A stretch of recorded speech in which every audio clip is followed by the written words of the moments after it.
It's been your president who you say you agreed with 90% of the time. Who presides over this increase.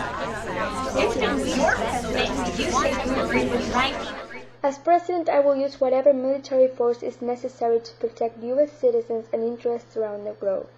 But what I also understand is that the military option is not the only option in the toolbox. America is safer now than it was on 9/11, but we have a long way to go before we can declare America safe. We've spent over $600 billion so far. We've lost over 4,000 lives. We've seen 30,000 wounded. And Al-Qaeda is resurgent stronger now than at any time since 2001. We took our eye off the ball. The war was very badly mishandled. I'm not opposed to all wars, I'm opposed to dumb wars.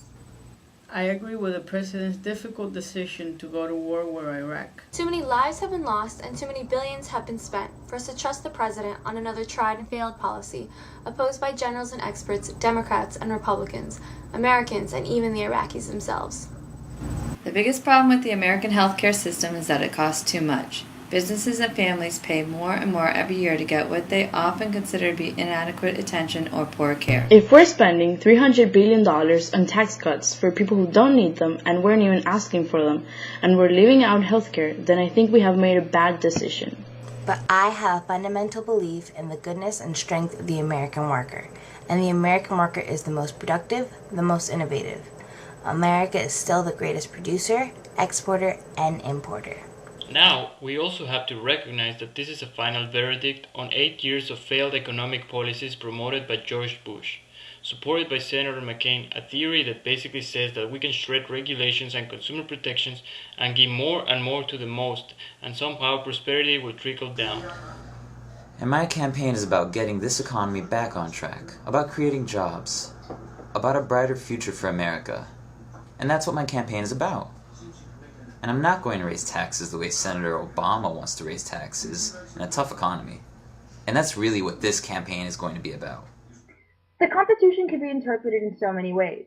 And one way is a cramped and narrow way in which the Constitution and the courts essentially become the rubber stamps of the powerful in society. And then there's another vision of the court that says that the courts are the refuge of the powerless.